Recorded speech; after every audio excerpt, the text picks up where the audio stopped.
Hey, how do you feel about some high rarity cards, or maybe some foreign ones, or maybe be ahead of the game with others by preparing for future set releases with very quick shipping? Check out EJ Gaming and use code British5 on checkout for 5% off on all your orders. Link in the description. Greetings, duelists, and welcome to another video. So today I just wanted to showcase you another Dueling Book Adventures. This is me still with the Goblin Rider deck. However, it is going to be a different match from what you saw a previous video. I kind of want to keep showing you different matches against different archetypes from the Phantom Nightmare era.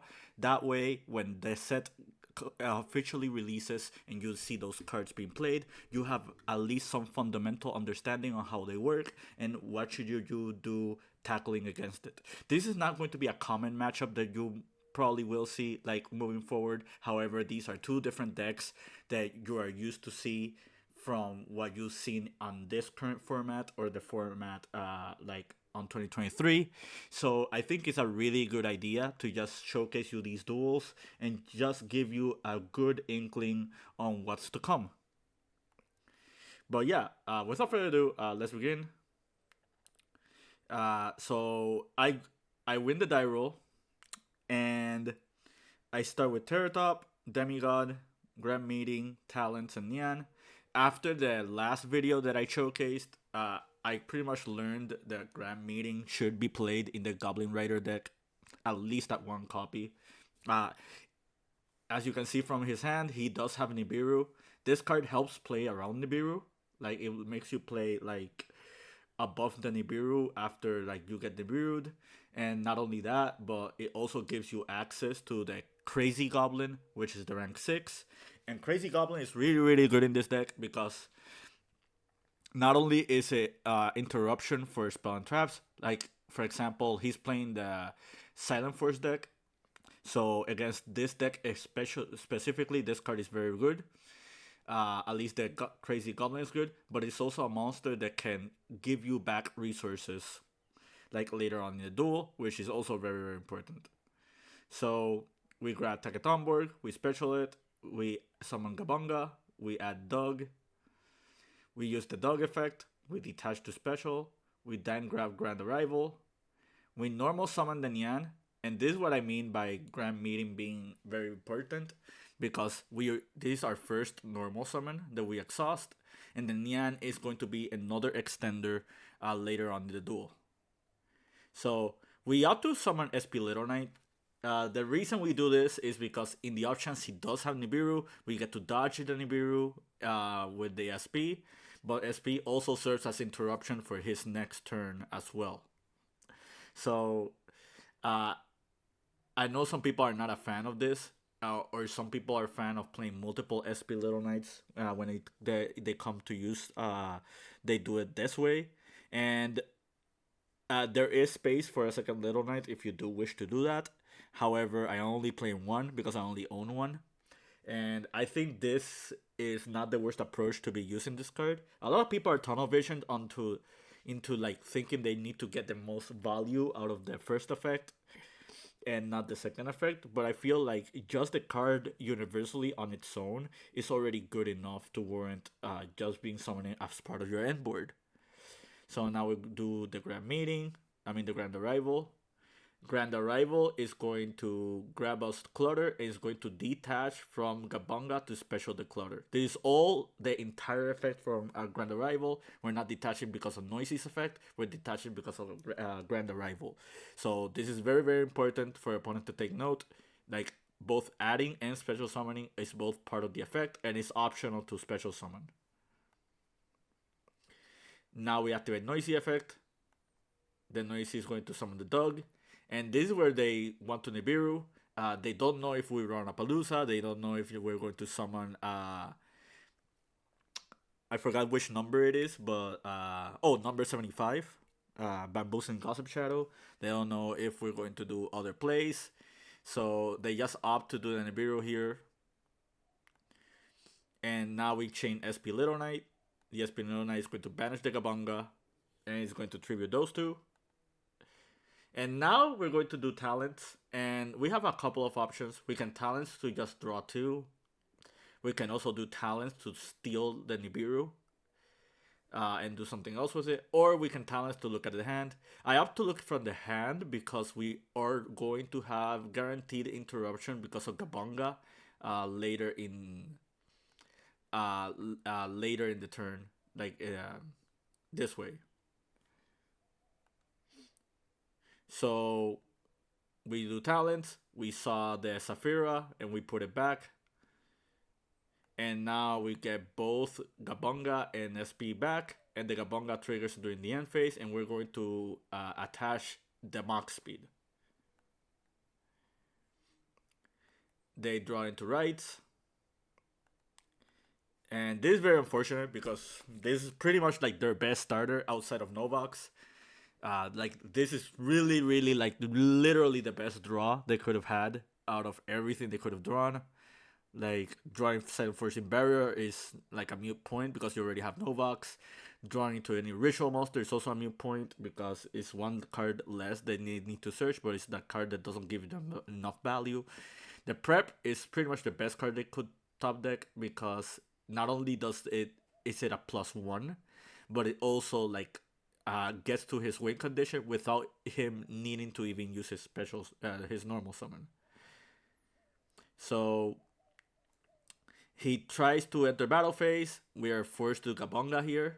And we're forced to use Clutter because there's no other way for us to get back the Gabonga if he actually like handles this. He might just go after SP Little Knight. That is another option, but I rather just play it safe and give ourselves the extra bodies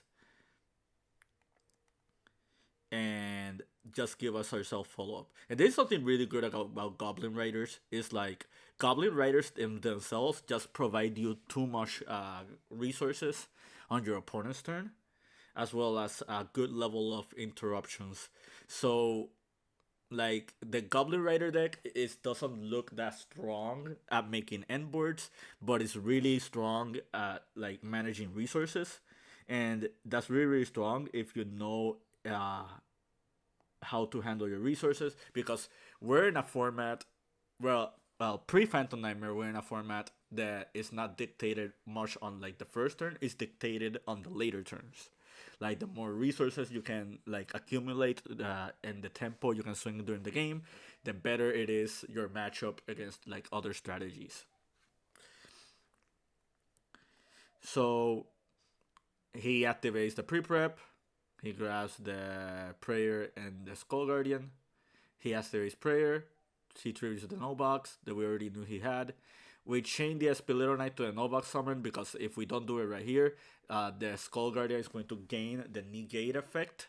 For those who don't know, this monster becomes an omnigate if you control the Novox.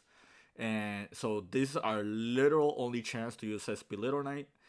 We opt to keep the SP Little Knight and just banish the Kabanga because I think it's very important to keep the XYZ. Like again, you're trying to manage your resources as much as possible. Like having SP Little Knight for later turns is important. However, SP Little Knight is not going to be as important in the next turn if he resolves all his voiceless interactions. So now he uses this. He uses the spell card. Basically, this makes it so if a ritual monster left the field, he can special another one from the deck. Really crazy card, and and ignores the summoning conditions as well, which is really really strong. And there is something really strong about the voiceless voice deck that you need to like be careful with. Like this deck has a good of interactions in both hand, field, and in graveyard. Like this is now an omnigate. The trap is a level of interaction against us because it can pop itself to pop another card. The trap also can give him resources back, pretty much similar to personal spoofing. The Silent Forcing Prayer is pretty much like a card that is just functionable whenever we remove cards from the board. So yeah, this deck has a good level of resiliency. he now activates the Saphira, he dumps another prayer from the deck, and he grabs the Soravis. He's now going to do Authority's effect. Authority is going to shuffle back one of his like Light Warrior ritual monsters, etc., to give him another monster. So he's going to put back Saravis, and he's going to grab the Sage of the Saravis. And this can also special summon from the deck. It doesn't actually have to special summon. That's why you see it on the field and not in the hand. He has not committed his normal summons. He's now going to do it on Diviner. Diviner is going to dump the Trias. The Trias is going to tribute. And then the Diviner is going to do his effect to special summon because it was tributed. It's going to special another Novox. That's going to turn into Anima. Anima is going to take away the token. And now he just gets rid of the entire board.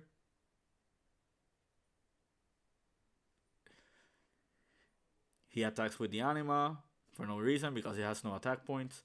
He banishes my Nyan Nyan. So this is what we're talking about when it comes to like managing resources. He is aware that we're going to get the XYZ during the end phase, and he's aware that the goblins can just like accumulate extra advantage. So all they're trying to do is to make sure that we don't have enough follow up for the next turn, and he can have enough interactions on our turn. So we put back the clutter. Then Yan, when it's banished, it puts a banished card back to the deck. So we put the clutter back into the deck. We get back the Kabanga. We do not activate the end phase effect because by doing so, we're only prompting SP, and we're only prompting the Skull Guardian negate for no reason. So I'd rather just keep the body on the board and just use it another way. Like, for example, summoning for Armor XYZ Armor Fortress. If you're playing the Goblin deck, I think you should play multiple copies of this card. It's very, very important to just summon on top of your empty XYZs. That way you have resources to detach in order to use your Goblin Riders.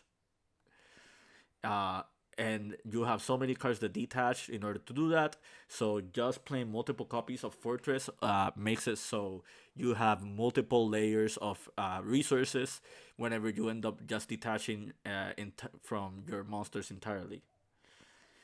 So now we're doing the graveyard effect of Grand Arrival. Basically, the way this works is we detach to grab back a goblin from our graveyard. So basically, if this resolves, we're just going to grab back either Doug or the Rider Boon. Most likely it's going to be Doug. He responds with Soravis. The Soravis is going to summon the other Soravis from the deck. And that grabs us the Doug. The Novox triggers because a ritual monster was summoned. It doesn't matter how it's summoned. It doesn't have to be by the ritual mechanic. It's just summoned in general. So that makes it so you can summon it. And now she's going to activate her effect, and she's going to put Silent Forcing Barrier.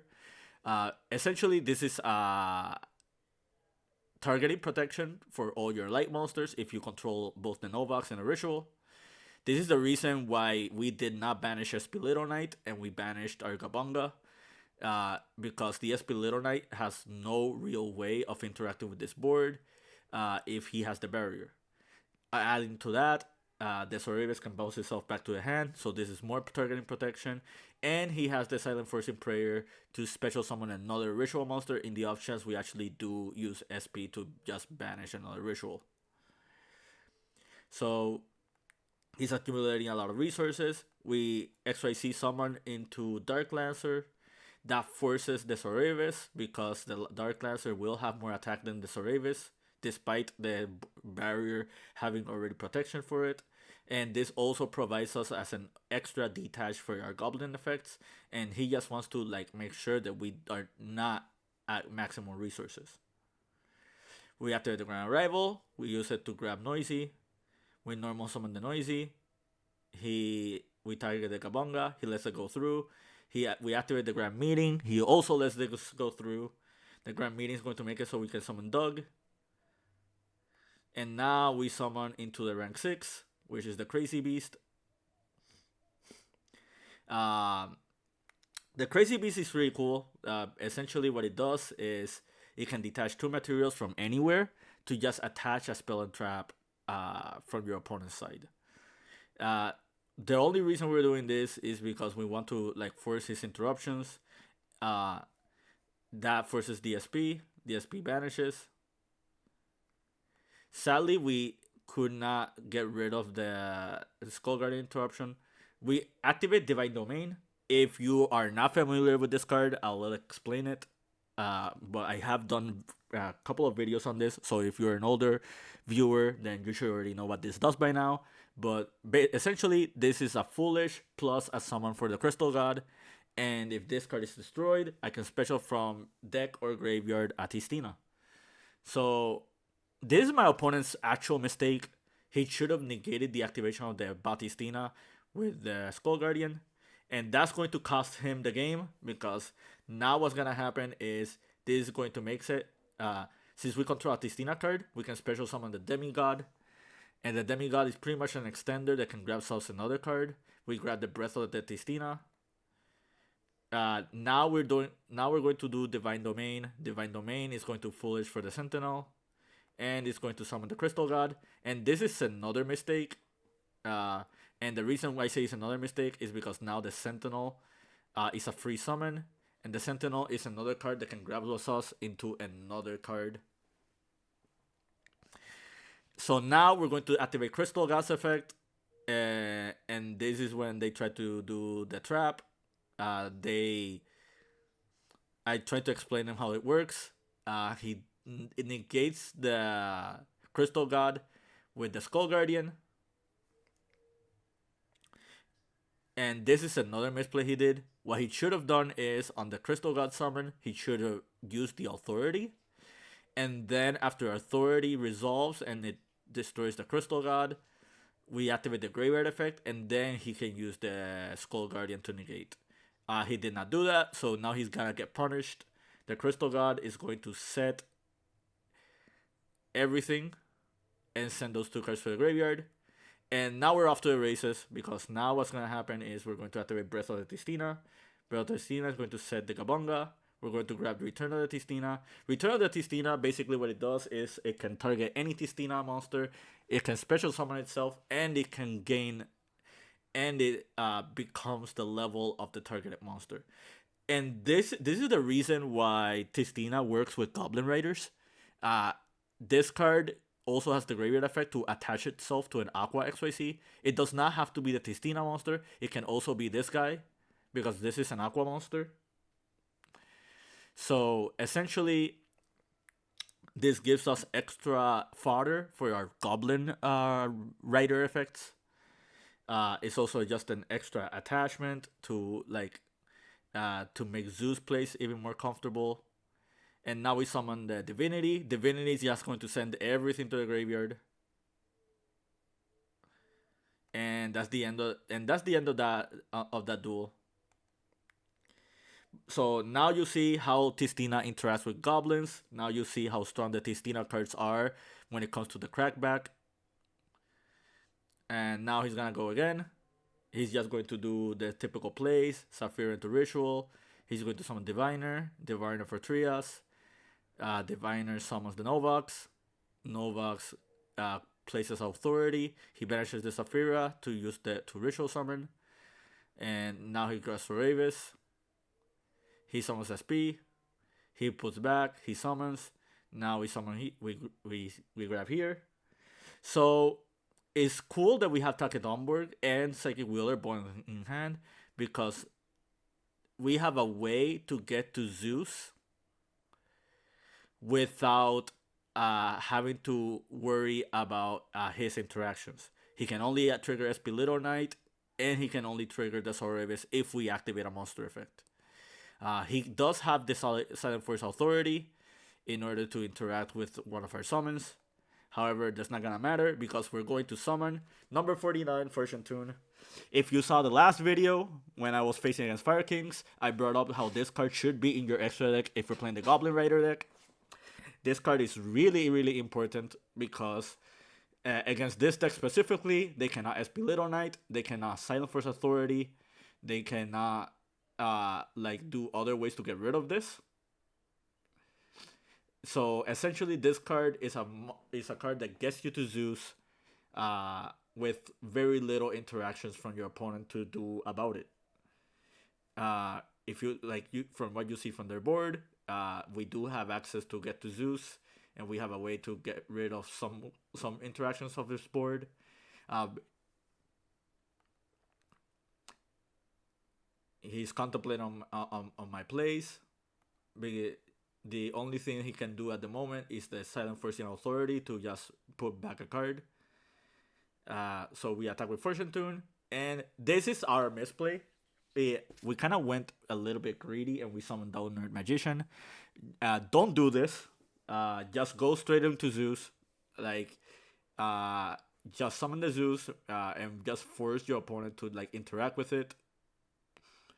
If you end up doing that, like, you pretty much get rid of most of his resources. He does still have Ash and Nibiru and to worry about. However, yeah, we activated the Breath of the Tistina. Since we placed the spell card, he can summon the Sorelvis. He now summons the Novax, and now we cannot interact with this board. Now it's actually extremely hard. He lets the Summon of Return go through. He lets the Breath of the Tistina effect also go through. We summon the Sentinel. We special the Wheel. We use Sentinel effect to pop the Return. He also lets that go through, which is also very surprising. So right now, our biggest issue is handling this board. I grabbed Follow the Tistina. I think this was a misplay on my end. I think I should have grabbed the Demigod, because the Demigod would have been an extra body. So let's talk about this card, because you didn't see it at the last duel. I'll might make a video on the Tistina in the future, just because not really anybody is talking about this deck, or this engine, rather. So essentially what Fallen to Tistina does is that you can pitch it from the hand or the field, and you activate the Divine Domain directly from the deck. If your opponent gets rid of your spell cards while this is in the graveyard, you can banish this card, and from your hand, deck, or graveyard, special summon a light Tistina monster. Going second, specifically, this card is actually really strong, because it places the field spell without having to be worried about drawing Lockbird. Also, it gives you like enough ways to interact with your opponent's board if they involve destroying your cards. So he's pretty much forced to negate this. Like, if he does not negate this, we're going to have the Divine Domain on the board. And he already learned from last duel that the Divine Domain is just very, very strong against him. Also, he cannot Ash Blossom this, because this places the field spell directly from the deck, despite him already having Ash Blossom. We summon the Gabanga, he does the Sarivas, and that's the end of the duel. Now we go to game 3. We start with teleport into Nyan. We summon the dog. We grab Grand Arrival. We already have Grand Meeting, and we also have this. So essentially, like, we don't play the trap card. If you're playing a more purish build of Goblin Riders, you should be able to play the trap card. On Legacy of Destruction, we're going to get another trap card. I might make a separate video talking about that. I think that card is a staple in any Goblin Rider deck. But I digress. We just grabbed the second copy of Arrival. We summon the Gabanga. Gabanga adds Clutter. And we now activate Arrival. Arrival makes it so we can grab Mianda. And at resolution of the effect of Grab Rival, we use it to just summon the Clutter. And that's when he Nibiru's. He's aware of the SP Little Knight interaction from the last game. So he now just does that. And again, this is why Grand Meeting is super important. Because now we activate the Grand Meeting. Grand Meeting makes it so we can summon Mianda. And Mianda summon makes it so Nian can be summoned. And now we summon Armor Torpedo. We drew into Divine Domain, which is also really important because Divine Domain with Demigod is the full Tistina combo. We summon Dark Lancer. We use the Grand Arrival, and we grab Clutter the Noisy. This was another misplay, because we rather just have the Clutter for the opponent's turn, and use it to so we can special summon Gabonga, and then what we can end up doing is just have another XYZ be detached in order to just use Gabonga. So this was a misplay on our end. Next time, just don't grab Clutter and Noisy, just grab another monster. Grab the dog or grab the Mianda. We activate the domain. We summon the Demigod. Since we control a Tistina card, we grab play of the Tistina. So the play of the Tistina pretty much makes it so we have extra layer of interruption for our opponent. You'll see why. So that grabs us into Sentinel. We summon Sentinel. Sentinel pops the full armor XYZ. Full armor XYZ is already an interruption because it makes it so we can use the full armor Lancer effect. And that grabs us into Breath of the Tistina. Breath of the Tistina. We set the Nibiru. We can set our opponent's monster if we control a light Tistina monster. And that grabs us the Crystal God. And we now do armor Dark Lancer. This is another misplay. Essentially, we should just kept the armor XYZ in the graveyard. Well, I'm not gonna say it's a misplay, but you'll understand what I mean by that. So we set full armor XYZ and we set play of the Tistina. So let's explain our interruptions. Play of the Tistina makes it so we can summon the Crystal God. And summoning the Crystal God means that the Demigod has the has the quick effect. So basically, we can just set all our opponent's monsters with the Demigod. After that is done, since we control an XYZ monster, we can use the full armor XYZ to overlay both the Crystal God and the Demigod into the Tistina XYZ. And that makes it so it can get rid of all the set monsters currently on the board. Adding to that, the full armor XYZ will be in the graveyard, meaning that you can banish it, grab one of these armor XYZ cards, attach it to one of our monsters, and that gives the Dark Lancer another level of interruption.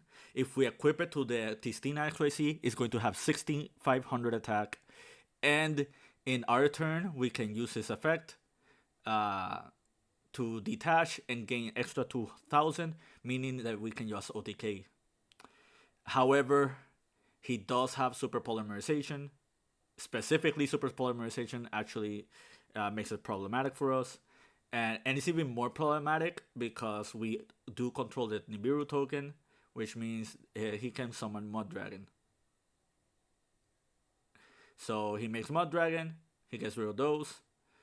He summons the SP.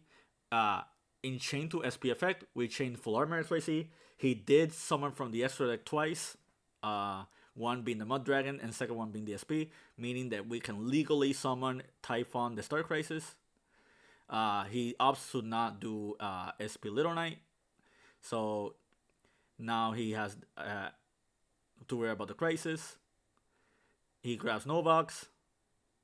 He activates pre-prep, which he top decked again, mind you. Prayer, Tribute, Summon, Authority. He makes us a Leia. This is a really big misplay from his end, because now he's trying to get rid of Typhon. We chain the full armor XYZ. That makes it so we can equip the torpedo. And the full armor XYZ gives us the protection from being destroyed by just taking away the XYZ material. So that gets done and summoned with. So he summons Soris from the deck. He attacks into the Tistina, the Sentinel. He attacks over Typhon. During the end phase, we activate Play of the Tistina. We do that so we can just summon the Demigod and grab it back to our hand. This is really, really strong because the Demigod is a free summon on his turn. And it can grab us another card. And since he does not control Novax yet, essentially what it can be done is that we can use the Breath of the Tistina to set his Aravis. So, and we top decked into the Forbidden Droplets. So, I contemplate on my plays here because this is a cost to bounce itself back to the hand in order to perform the summon of the ritual monster, meaning that it can dodge for Forbidden Droplets if we do not droplet it before its activation. Also, we have to worry about the Skull Guardian because the Skull Guardian will gain its negate effect once Novax is on the board. And once Novax is on the board, I cannot target any of them because of the Silent Forcing Barrier. And we also have the trap to worry about as another interruption. But yeah. So we activate the Divine Domain. He triggers the Authority. We do the Domain effect. He chains. We cannot summon the Crystal God because it has to summon from deck or graveyard. My opponent caught that, so good on him. Soravis summons, Novax summons. We activate Nyan. Novax places. We go negate those two. We activate the Demigod. Demigod into Discordance. So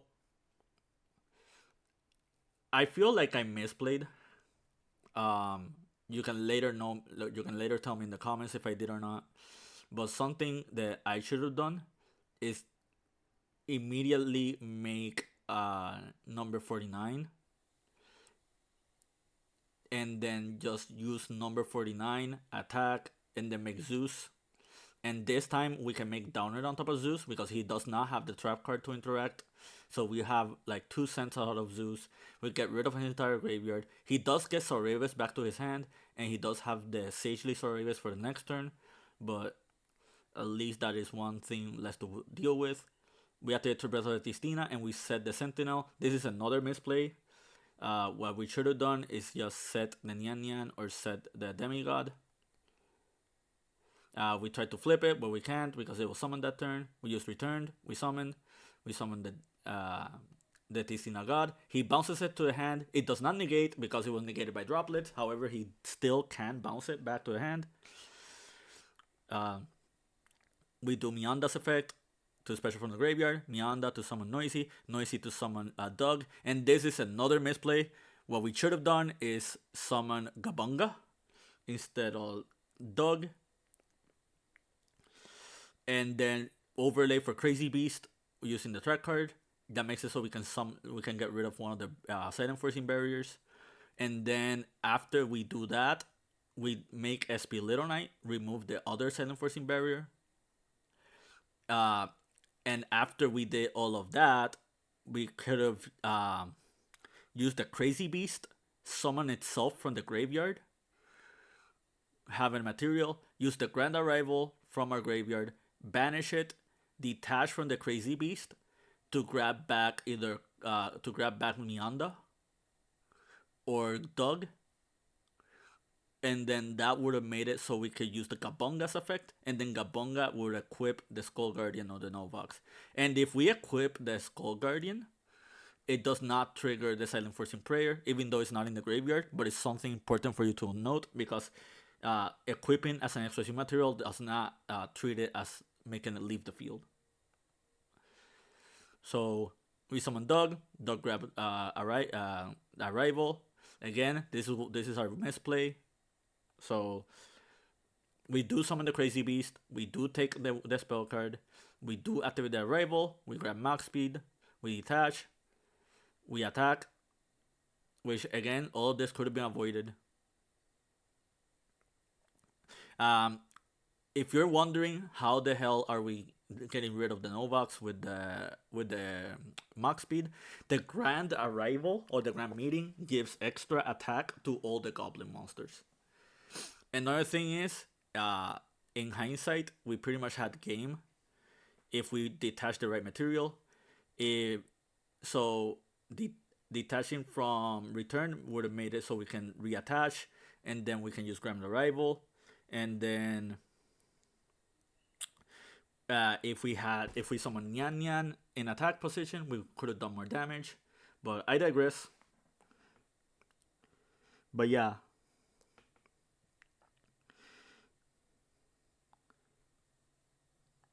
we do Crazy Beast, we summon back, uh, we do that, we detach, we draw. He has the talents, he grabs SP, he does that, and yeah,